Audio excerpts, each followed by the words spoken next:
একদম সকালবেলায় ঘুম থেকে উঠে বাচ্চারা টিভি দেখতে বসছে। এই যে সকালটা শুরু হলো টিভি দেখা। আসসালামু আলাইকুম, সবাই কেমন আছেন?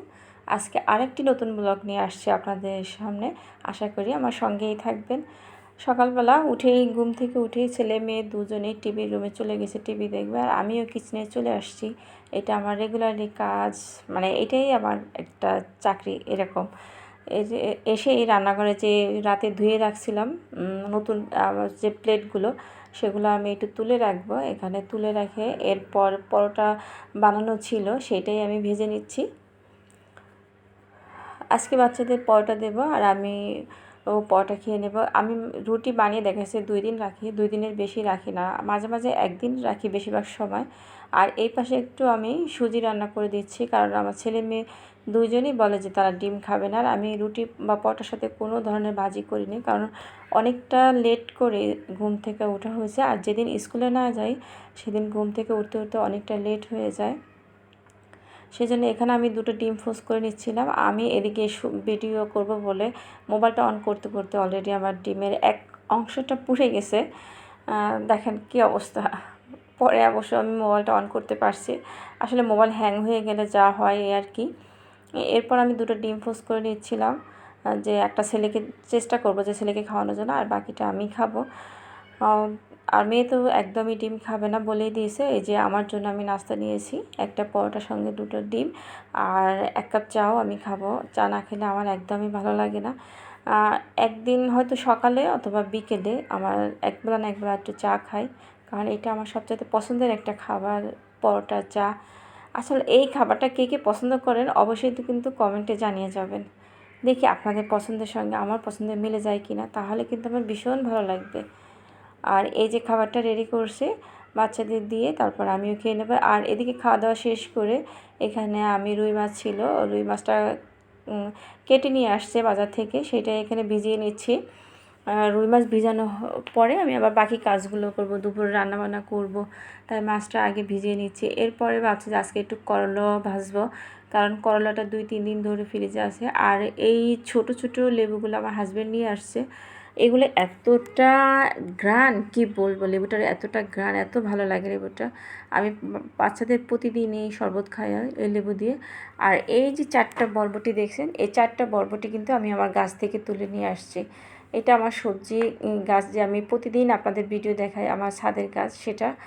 আর এরপরে আমি এসে করলা কেটে নিয়েছি, সঙ্গে একটু বেশি পরিমাণে আলু দিয়েছি, কারণ আলুটা একটু বেশি না দিলে আমার মেয়ে একদমই খাবে না।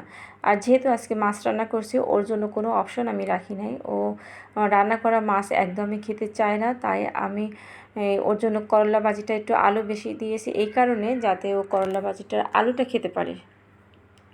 এরপর একটা প্যানে কিছুটা তেল দিয়ে, আমি কখনও করলা ভাজিতে আলাদাভাবে পেঁয়াজ মরিচ ভেজে দেই না। করলা ভাজার সঙ্গে একসঙ্গে পেঁয়াজটা দিয়ে দিই। এরপর একটু হলুদ আর হলুদ আর ছিল লবণ দিয়ে ভালোভাবে নেড়েচেড়ে একটু ঢেকে দিয়েছি। এরপর এদিকে মাছগুলো ভালোভাবে আমি ধুয়ে নিয়েছিলাম। ধুয়ে নেওয়ার পর মাছের যে পেটিগুলো ছিল, আর একটা শুধু মাছের মাথা পেটি আর মাছের মাথাটাই রান্না করব, বাকি অংশগুলো রান্না করব না, কারণ আমরা শুধু 3 জন, মা, মেয়ে এবং ছেলে। আমার হাজব্যান্ড বাসায় খাবে না, উনি অফিসে খাবে সেই জন্য। আর এদিকে আমি ভাতটাও বসিয়ে দিয়েছি, আর এক চুলায় করলা, আর এই চুলাতে আমি মাছটা ভাজা হয়ে গেছে। আর পেঁয়াজ আর রসুন আমি বেটে নিয়েছি। আজকে এই রান্নাটা আমি আদা ব্যবহার করব না। এরপরে শুকনো চালের গুঁড়ো আর হলুদ গুঁড়ো আর লবণ দিয়ে আমি ভালোভাবে মশলাটা কষিয়ে নেব। আমার কাছে মনে হয় মশলাটা যদি একটু ভালোভাবে কষানো হয়, তাহলে সেই তরকারিটা খেতে কিন্তু ভীষণ মজা লাগে। আপনাদের কাছে কেমন লাগে সেটা কিন্তু অবশ্যই জানাবেন। আর আমার আপুরা কীভাবে রান্না মানে করেন সেই ভিডিওটা, সেই কথাটাও আমার সাথে শেয়ার করবেন প্লিজ, তাহলে কিন্তু আমি অনেক উপকৃত হব। আর এদিকে রান্না করতে করতে দেখলাম যে কারেন্ট চলে গেছে, কি করব।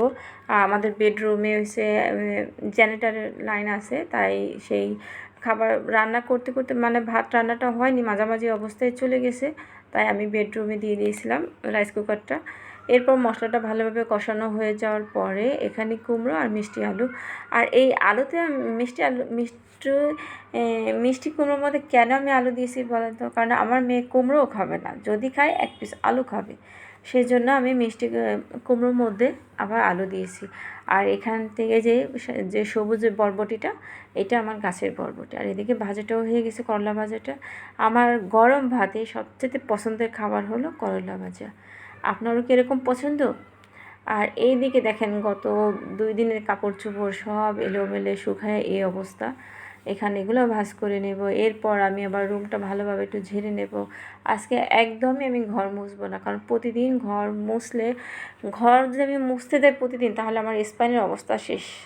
মানে এই প্রতিদিন ঘর মোছা আর সম্ভব না, কিন্তু রুমগুলো আমি প্রতিদিনই ঝাড়ু দিই। ইভেন দেখা যাচ্ছে 2বারও ঝাড়ু দেওয়া হয়ে যায়। আর বারান্দার এখানে বৃষ্টি পড়ছে পানি, সেই জন্য আমি ভালোভাবে ঝাড়ু দিইনি, এক পাশে রেখে দিচ্ছি, কারণ বৃষ্টি ছিল তো, সেই জন্য অনেক পানি পড়ছে।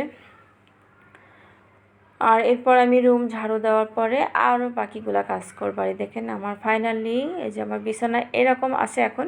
কিছু সময় পরে দেখবেন যে বিছানা সম্পূর্ণ এলোমেলো, কারণ আমার বাপজান মানে আমার ছোট ছেলেটা, ও বিছানাতে খেলতে ভীষণ ভালোবাসে। আর কি করে, আমি যখন বিছানা গুছিয়ে রেখে আসি, ও পুরো কাঁথা বালিশ দিয়ে মুড়ি দিয়ে একা খেলা করে।